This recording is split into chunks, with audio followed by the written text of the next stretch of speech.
Empires aren't stopped by heroes, they are stopped by friction. At Thermopylae, the momentum of a superpower hit a wall of geometry. Persia was a machine of state, 3 continents, absolute momentum. To Xerxes, conquering Greece was administrative necessity, but at this pass, a space too narrow for numbers to matter. That machine jammed. Leonidas didn't come for glory. He came to jam the gears of an empire. This is the math of his sacrifice.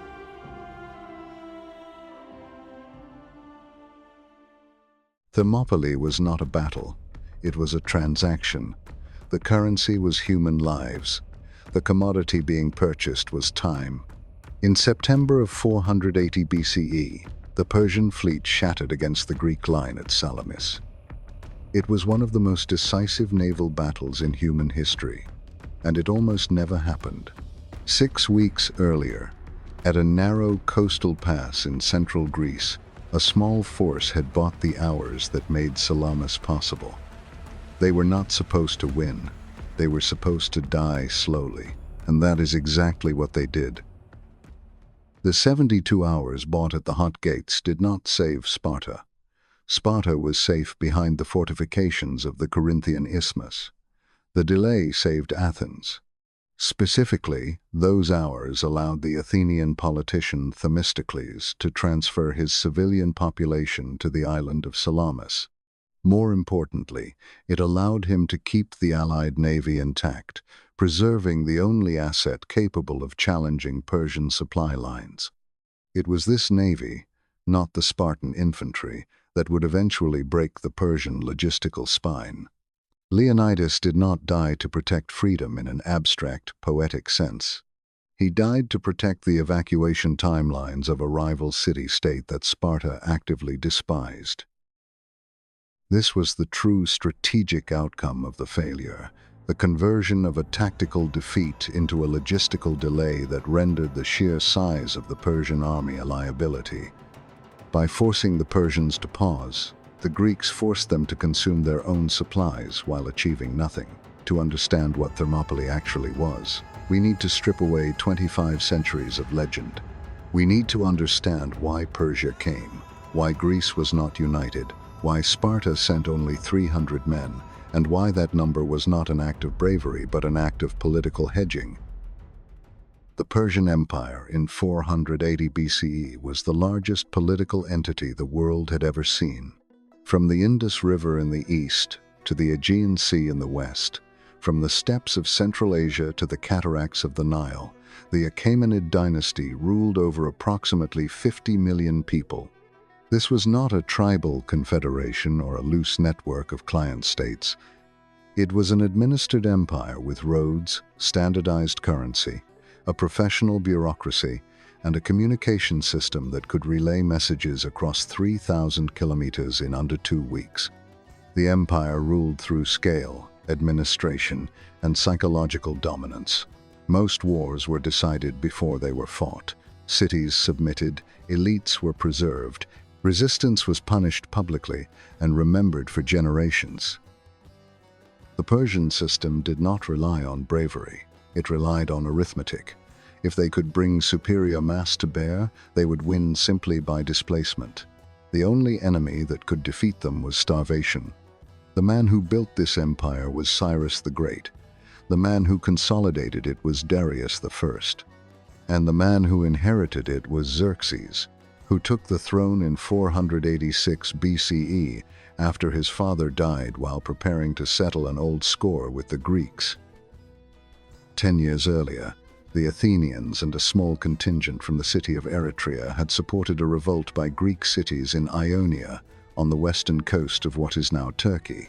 The revolt failed. Darius burned the rebellious cities, and then he turned his attention westward. In 490 BCE, Darius sent an expeditionary force across the Aegean. It was not an invasion in the full sense. It was a punitive expedition. The Persians burned Eretria, enslaved its population, and landed at Marathon, 26 miles from Athens. What happened next stunned the ancient world. The Athenians, outnumbered and fighting without Spartan support, attacked the Persian line and broke it. The Persians lost over 6,000 men. The Athenians lost 192. The expeditionary force withdrew. Marathon had not disproven Persian power. It had delayed it. Xerxes intended to close the account. Xerxes spent 4 years preparing. This was not impulsive aggression. It was methodical, logistical, and enormous. The invasion of 480 BCE was a triumph of engineering before it was a triumph of arms. The Persians did not just march, they terraformed. To avoid the storms that had wrecked a previous fleet around the dangerous cape of Mount Athos, Xerxes ordered his engineers to dig a canal through the peninsula. This was a massive civil engineering project that required 3 years of labor and complex supply lines just to support the diggers. It turned a peninsula into an island solely to lower the actuarial risk of shipwreck.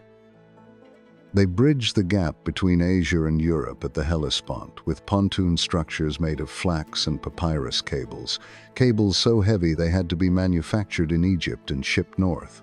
When the first bridges were destroyed by a storm, Xerxes reportedly had the sea whipped as punishment and the engineers beheaded.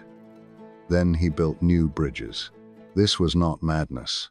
It was a demonstration. The empire's resources were so vast that even the sea could not stop them. They pre-positioned massive food dumps in Thrace and Macedonia years in advance because they knew the Greek countryside could not support their numbers. The army was so large it drank rivers dry. This was not a poetic metaphor but a hydrological reality of moving hundreds of thousands of men and animals. The numbers reported by Herodotys, over 2 million combatants, are certainly exaggerated. Modern estimates suggest the actual force was between 100,000 and 300,000 fighting men, plus an equivalent number of support personnel. Even at the lower estimate, it was the largest military force ever assembled in the ancient world to that point. By the spring of 480 BCE, the army was assembled at Sardis in western Anatolia. The fleet, numbering over 1,000 warships and 3,000 transport vessels, gathered along the coast. The machine was in motion, and the Greeks knew it was coming. The Greece that faced this invasion was not a nation. It was a collection of over 1,000 independent city-states, most of them tiny, almost all of them suspicious of each other. They shared a language, a religion, and a general sense of cultural identity. They did not share a government, a military command structure, or any binding obligation to defend each other. The idea of a unified Greek resistance was an improvisation, not a tradition. Some cities submitted immediately. Others hesitated. Many waited to see which side would prevail before committing. This was rational behavior. Empires punish failed resistance more harshly than delayed loyalty. 2 cities dominated the Greek world, Athens and Sparta. They were almost perfect opposites. Athens was a naval power with a radical democracy, a commercial economy, and an appetite for cultural innovation. Sparta was a land power with a rigid oligarchy, a militarized society, and a deep suspicion of change. They had been rivals for generations. The Persian invasion forced them into an alliance that neither fully trusted. Athens had something Sparta lacked, a fleet. Under the leadership of Themistocles, the Athenians had spent the previous decade building 200 triremes, fast and maneuverable warships that required skilled crews to operate effectively. Themistocles understood something that many Greeks did not. Persia's strength was its army, but its weakness was the supply line that army required. If the Greek fleet could cut the Persian navy's access to the Aegean, the invasion would starve. The strategic problem was simple to state and nearly impossible to solve. The Greek fleet needed to engage the Persian navy, but the Greek fleet could not operate in the open sea against a force that outnumbered it 3-1. It needed a choke point, a narrow passage where numbers would count for less. The only viable location was the strait between the island of Euboea and the Greek mainland, near a place called Artemisium.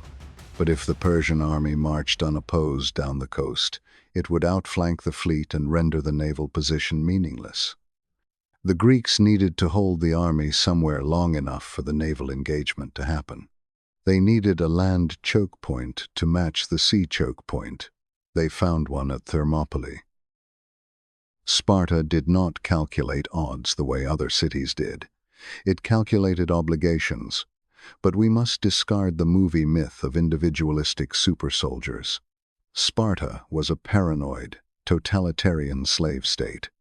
The entire Spartan social system, the agoge training, the mess halls, the austerity, was designed for one internal purpose: to suppress the Helots. The Helots were a subjugated population of Messenians who outnumbered the Spartan citizens, the homoioi, by a factor of at least 7 to 1. Every Spartan citizen was a soldier not because they loved war, but because they lived in a state of permanent counter-insurgency against their own workforce. They were an occupying army in their own country. This created a strategic paradox. Sparta had the best heavy infantry in the world, but they could rarely deploy them.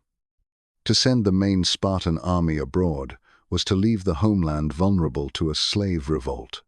When the call for a coalition defense came in 480 BCE, Sparta was paralyzed by this demographic reality. Beyond the slave threat, Sparta was gridlocked by religion. The invasion coincided with the Carnea, a sacred festival honoring Apollo, during which military campaigns were strictly forbidden. This was not a minor superstition. It was a fundamental pillar of Spartan law. Spartan legitimacy rested on obedience to law above circumstance. Breaking it would weaken the system from within. So Sparta made a limited move. It would send a king and a guard. Leonidas was not selected because he was reckless. He was selected because his death would not destabilize succession. He was a mature king in his 60s, with an heir already in place. If the mission failed, Sparta would endure without internal crisis. The Spartan ephors, the 5 overseers who held the real power, refused to authorize the full levy. Leonidas was permitted to take only a bodyguard, 300 hippies. Crucially, the selection criteria for these 300 were radically pragmatic. Leonidas did not choose the best fighters. He chose men who had living sons. This is the key to understanding the Spartan mindset. This was not about glory. It was about estate planning. Leonidas knew the mission was a holding action with a high probability of total loss. By selecting men with heirs, he ensured that 300 Spartan family lines and the land allotments attached to them would not be extinguished when the unit was wiped out. It was a bureaucratic decision designed to preserve the continuity of the citizen class. This was not sacrifice culture. It was institutional planning. 300 men could buy time. 300 men could also be lost without crippling the state. We forget the others. Leonidas did not arrive at Thermopylae alone. He brought nearly 7,000 Greeks from other city-states: Thespians, Thebans, Phocians, Peloponnesians. The Spartans provided the command structure and the morale anchor, but the bulk of the mass came from allies who were often erased from the popular narrative. The plan was not to die. The plan was to bottleneck the Persian army at the Middle Gate, a pass only 50 feet wide. This would force the Persians to engage in a frontal grind where their numerical superiority was mathematically irrelevant. It was a sound tactical plan, relying on geography to act as a force multiplier.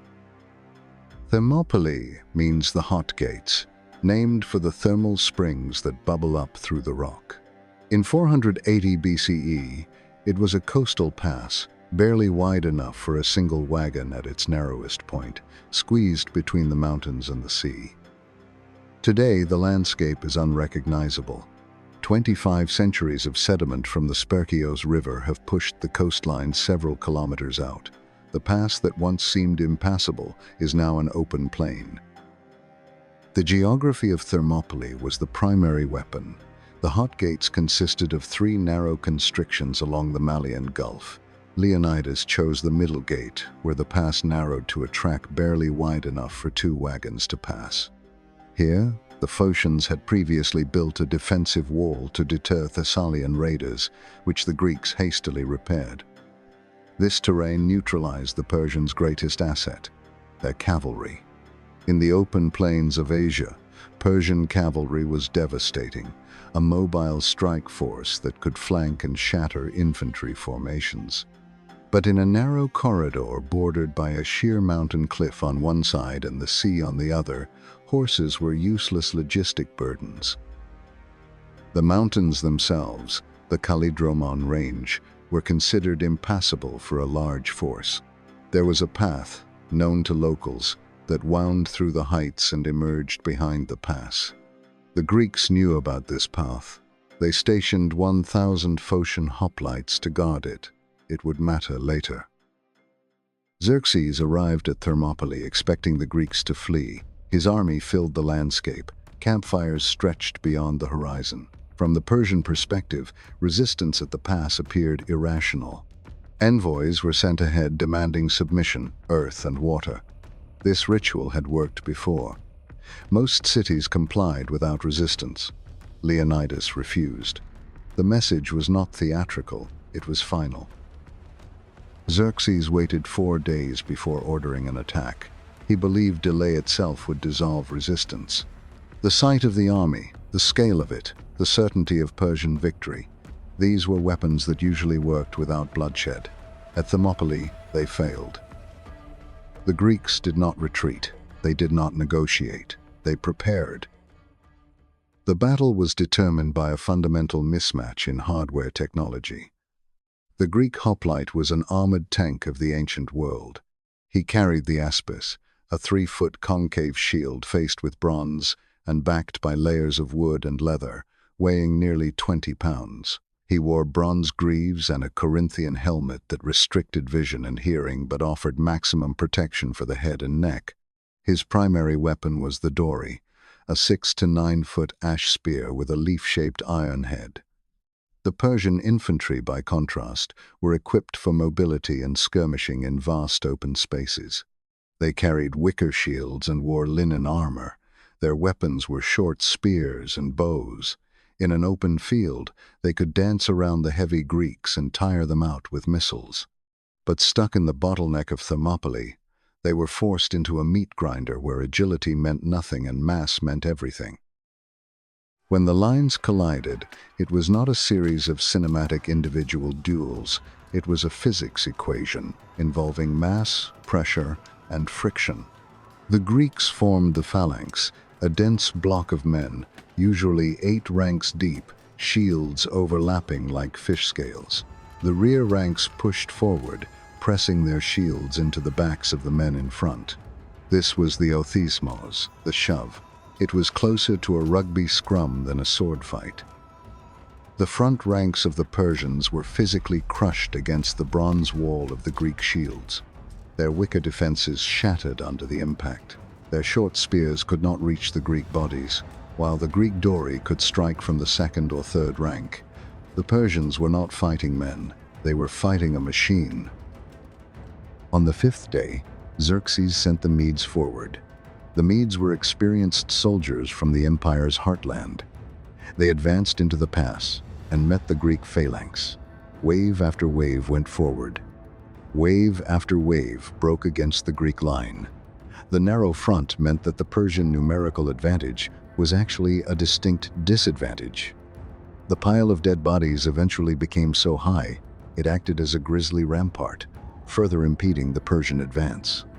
The Greeks rotated their forces, keeping fresh men at the front while exhausted units fell back to rest. The Spartans fought, then the Tegeans, then the other contingents. This rotation system allowed them to maintain peak physical output far longer than the Persians, who were constantly funneling fresh, confused troops into a chaotic kill zone. By evening, the Medes had failed. Xerxes sent the Scythians, another crack unit from the imperial corps. They fared no better. The pass was filling with Persian dead. The Greeks held. The Spartans did not just stand there. They actively exploited the Persians' aggression. They utilized a tactic known as the feigned retreat. The Spartan line would suddenly break, the soldiers turning their backs and running in apparent panic. The Persians, seeing their enemy rout, would break their own formation and charge forward with a roar, losing their cohesion in the pursuit. At a silent signal, the Spartans would wheel around in perfect unison, reforming the phalanx in seconds to smash into the disorganized Persian mob. This maneuver required nerves of steel and a lifetime of drilling. No other army in the Greek world could execute it without actually disintegrating. Frustrated by the failure of his regulars, Xerxes deployed the Immortals on the second day. The Anusia were not monsters or ninjas. They were the heavy infantry of the Persian royal guard, kept at a constant strength of 10,000 men. They were professional soldiers, highly disciplined, and better equipped than the levies, wearing iron-scale armor beneath their tunics. However, they suffered from the same equipment mismatch as the conscripts. Their shorter spears and lack of rigid shields meant that even these elite troops could not penetrate the phalanx from the front. They crashed against the bronze wall and died just as the Medes had, proving that in a constricted space, geometry defeats individual prowess. By the end of the second day, the Greeks still held the pass.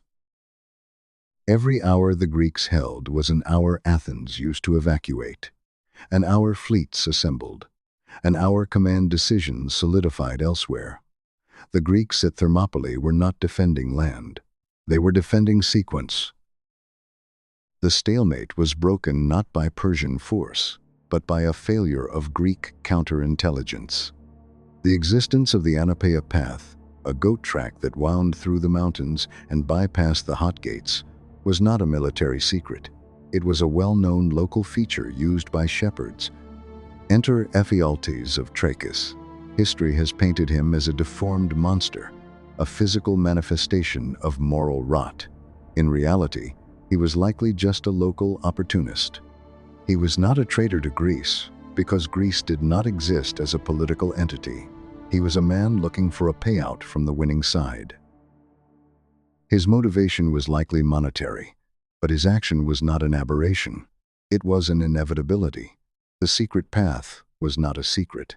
It was a main supply route for local shepherds. If Ephialtes had not guided the Persians, another local would have, or Persian scouts would have found it themselves within days. The failure was not the betrayal. The failure was the Spartan assumption that the path was obscure enough to be guarded by a B team of Phocian militia. Xerxes sent the Immortals on the night march. The path was difficult, climbing through oak forests in darkness, but Ephialtes knew it well. By dawn, they had reached the summit and encountered the 1,000 Phocians who had been stationed to guard the trail. The Phocian defense of the path was a catastrophe of command. When the Persians appeared at dawn, the Phocian commander made a fatal error. Seeing the Immortals, he assumed the attack was directed at the Phocian homeland nearby. He ordered his 1,000 men to retreat to a nearby hill to make a stand for their own territory. In doing so, he effectively opened the door for the Persians. This was the flaw of the Greek city-state system, exposed in real time. The Phocians prioritized their local interests over the strategic objective of the coalition. The Immortals did not even bother to engage them. They simply fired a few volleys of arrows to keep their heads down and marched past, descending behind Leonidas's position to seal the trap. Word reached Leonidas before sunrise. Deserters, scouts, or simply the noise of the Phocians' retreat carried the news. The path had been turned. The pass could no longer be held. The army would be surrounded within hours. Leonidas convened a final war council. If the entire army stayed, they would be encircled and annihilated, and the coalition would lose 7,000 heavy infantry for absolutely no gain. Leonidas made a cold calculation. He ordered the bulk of the allies to retreat while the route was still open. This was not an act of martyrdom. It was a rearguard action. Someone had to stay to cover the withdrawal and prevent the Persian cavalry from running down the retreating Greeks on the open road. By sacrificing the few, he saved the many to fight at Plataea. Leonidas stayed with his 300 Spartans, but he was not alone. 700 Thespians under Demophilus refused to leave. So did 400 Thebans, though they may have been held as political hostages to ensure their city did not defect to Persia immediately. The Thespians were not professional soldiers like the Spartans. They were citizen militia. They had no agauge, no code of return with your shield or on it. Their choice to stay and die in the pass was, arguably, an act of greater individual will than that of the Spartans. Yet, because Sparta dominated the historiography, the Thespians have been relegated to a footnote. The last stand was a coalition effort involving over 1,000 men, not just the famous 300. As the sun rose, the Spartans engaged in a ritual that confused the Persian scouts. They combed their long hair. Xerxes laughed when he heard the report, but the exiled Spartan king Herodotys, serving in Xerxes' court, explained the grim reality. Spartans only groomed themselves when they were preparing to die. This was the psychological shift. The mission had changed from a holding action to a liquidation event. The goal was no longer to survive, but to inflict maximum cost before expiration. The Spartans knew they were dead men walking. This liberated them from the caution of survival. For the final engagement, Leonidas did not wait behind the wall. He ordered the Greeks to march out into the wider part of the pass. This was a tactical shift born of desperation. In the narrow neck, they could hold, but they could not kill efficiently.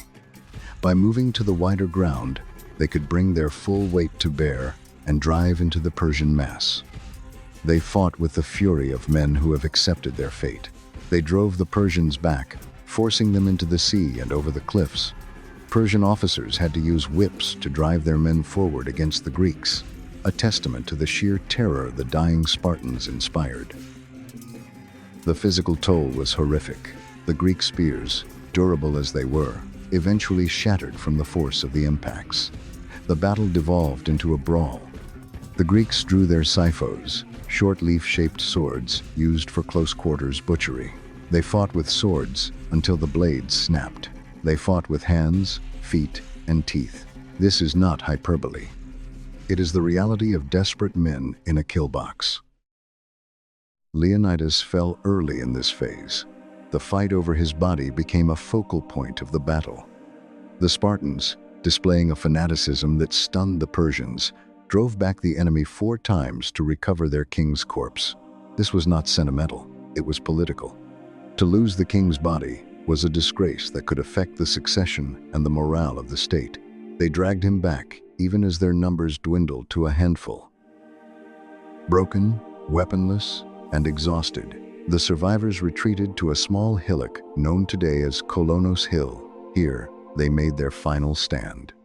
They formed a tight circle, facing outward, a porcupine of broken bronze and bloody iron. The Persians, exhausted and wary of closing distance with these madmen, stopped their advance.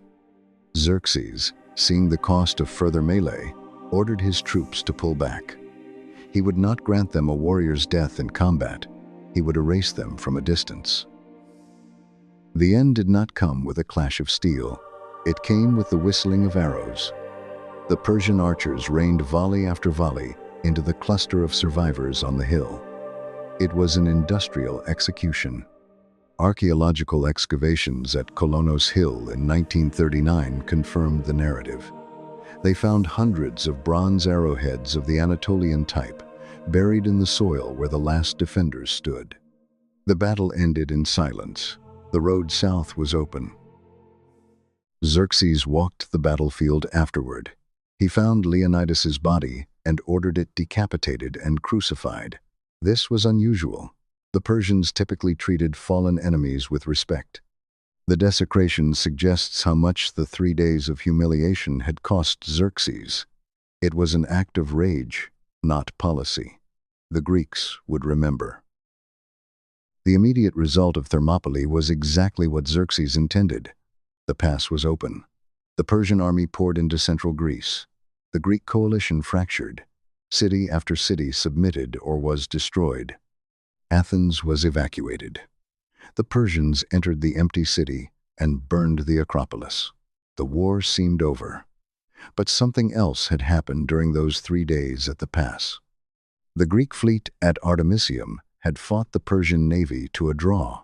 The engagement was inconclusive, with both sides taking heavy losses, but the Greeks learned that they could fight the Persian ships. When the news came that Thermopylae had fallen, the fleet withdrew south to the Strait of Salamis. They had bought exactly what they needed: experience and confidence.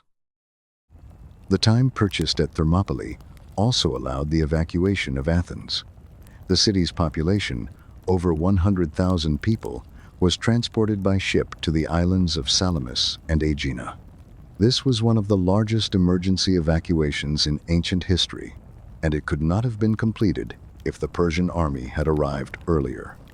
The delay at the pass made the difference between an orderly retreat and a massacre. Most importantly, Thermopylae changed the politics of the Greek coalition. Before the battle, the alliance was fragile and tentative. After the battle, it had martyrs. The story of the 300 spread through Greece with remarkable speed. Cities that had considered submission now hesitated. The Spartans, who had sent only 300 men, suddenly found themselves obligated to send their full army. The sacrifice demanded reciprocity. While Xerxes was busy clearing the bodies at Thermopylae and marching south to burn and empty Athens, the Greek fleet baited the Persian navy into the narrow straits of Salamis. Just as Thermopylae neutralized Persian cavalry, the Straits of Salamis neutralized the Persian naval numbers. The Greeks won a decisive victory, destroying the Persian capacity to supply their massive army. Without a fleet to protect the grain ships coming from the Black Sea, Xerxes could not feed his army. The arithmetic of logistics finally caught up with him. He was forced to take the bulk of his forces home, not because he was beaten on land, but because he had lost the supply chain at sea. He left behind a smaller, elite force under General Mardonius to finish the job. At Plataea, in 479 BCE, the full Spartan army finally marched. Not 300, but 5,000 Spartan citizens, supported by 35,000 helots and thousands of allies. On the open plains of Boeotia, the Spartan phalanx proved that its reputation was not just hype. They withstood a withering hail of Persian arrows, held their formation under extreme pressure, and then rolled over the Persian infantry. General Mardonius was killed. The Persian army was destroyed.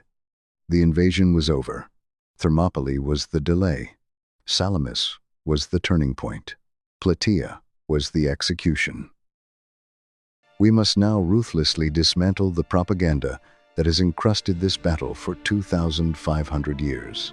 The most enduring myth is the number 300. This figure is a masterclass in Spartan branding, designed to minimize the contribution of others. The reality is that on the final day, Leonidas was accompanied by 700 Thespians and 400 Thebans. The 300 were the command corps, but the last stand was a coalition effort involving over 1,000 men. The erasure of these allies serves only to propagate the myth of Spartan exceptionalism. The second dangerous myth is the fight for freedom. We must be precise about our terms. When a Spartan spoke of freedom, he did not mean human rights or democracy. He meant the autonomy of the Spartan state to enforce its own laws without external interference. Those laws included the brutal, systemic subjugation of the helots. Leonidas did not die to ensure that the average human being could vote or live free from tyranny. He died to preserve a system where a racial elite lived off the forced labor of an enslaved majority. The men who died for Greek freedom owned human beings. A Persian victory would have likely meant the liberation of the Messenian helots and the dismantling of the Spartan apartheid state. For the vast majority of people living in the Peloponnese, a Spartan defeat was, ironically, the only path to actual personal freedom. The third myth is the Persian Horde. Western tradition likes to depict the Persians as a disorganized mob of slaves driven by whips, contrasting them with the disciplined, free Greeks. The archaeology tells a different story. The Persian army was a professional, paid force with a complex hierarchy. They had medical units, engineers, and standardized pay scales recorded on clay tablets. These men were not mindless drones. They were soldiers of an empire that had stabilized the Middle East for generations. They failed at Thermopylae not because they lacked courage, but because they brought light infantry equipment to a heavy infantry fight. Persia, cast as the villain in the Greek telling, was in many ways more tolerant than its opponents. The Achaemenid Empire practiced a form of religious pluralism that was unusual in the ancient world. Subject peoples kept their customs, their languages, their gods. Persian rule was often lighter than Greek rule over fellow Greeks. The invasion was not a war of extermination or forced conversion. It was an imperial expansion like many others. The Greeks won and wrote the history accordingly. The geopolitical consequences were ironic. Sparta won the war, but Athens won the peace. The prestige of the naval victory at Salamis allowed Athens to position itself as the defender of Greece. They formed the Delian League, an alliance that quickly mutated into an Athenian empire. The Spartans, exhausted and demographically drained, retreated into isolationism. The very war Leonidas fought to preserve Spartan autonomy ultimately created a rival power in Athens that would threaten Sparta far more than Persia ever did. This tension would eventually explode into the Peloponnesian War, a protracted conflict that tore Greece apart from the inside. The unity forged at Thermopylae lasted less than a generation. For Persia, the defeat was embarrassing but not fatal. The Achaemenid Empire did not collapse. They simply shifted strategies. Realizing that conquering Greece was too expensive in terms of manpower and logistics, they switched to checkbook diplomacy.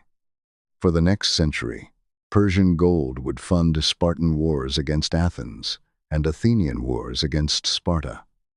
They kept the Greeks divided and weak without ever marching another soldier across the Hellespont.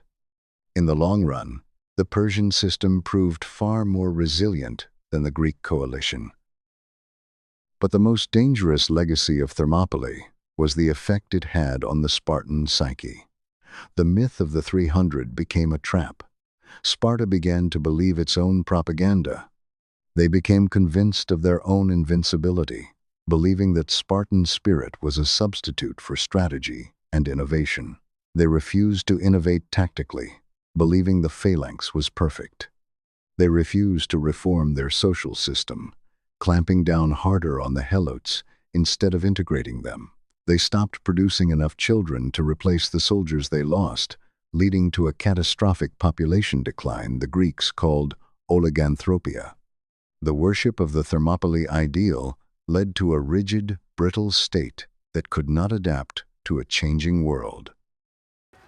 A century later, at the Battle of Leuctra in 371 BCE, the Thebans, the descendants of the very men whose ancestors were hostages at Thermopylae, would use new tactics to shatter the Spartan phalanx.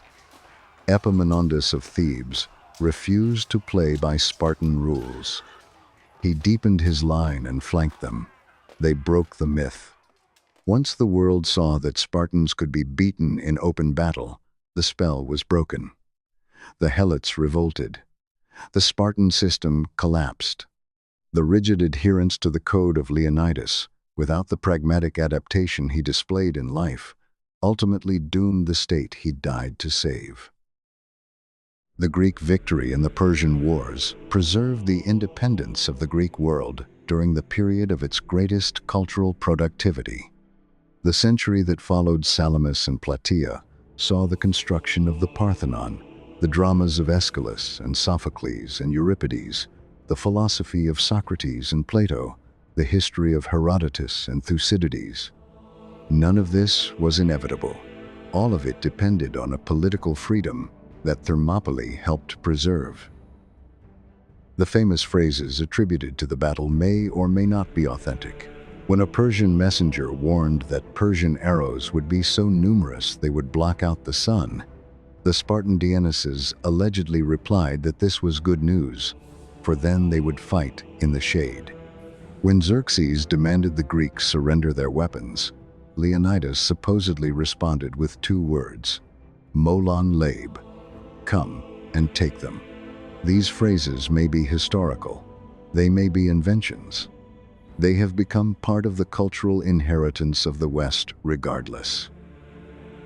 The epitaph composed for the Spartans is famous. Go tell the Spartans, stranger passing by, that here obedient to their laws, we lie. It is often read as a celebration of Spartan discipline. But it is also an explanation. They did not stay because staying was wise. They stayed because staying was required. The obligation was not to victory. It was to something else, to the city, to each other, to the meaning their death would carry forward through time. Leonidas did not reshape history by dying. He reshaped it by choosing where, when, and how to die. By accepting destruction in a controlled environment, he denied Persia the kind of victory it needed, swift, overwhelming, and demoralizing. The stand at Thermopylae was not resistance to conquest. It was resistance to inevitability. The pass is silent now. The coastline has shifted. The silt of the Spercheios River has pushed the sea miles away. The Hot Gates are no longer a narrow choke point, but a broad, open plain where a highway runs. The geography that made the battle possible is gone, but the lesson remains.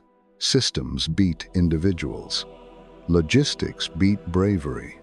But sometimes, when the system fails and the logistics break down, a calculated act of self-destruction can reset the board. Leonidas was not the hero we want him to be. He was the asset we needed him to be. They turned a retreat into a transaction, a defeat into a delay, a death into a down payment. The victory was not that they died. The victory was that they made their deaths expensive enough to matter. In the end, Thermopylae teaches us that while history is written by the victors, the time to write it is bought by the dead.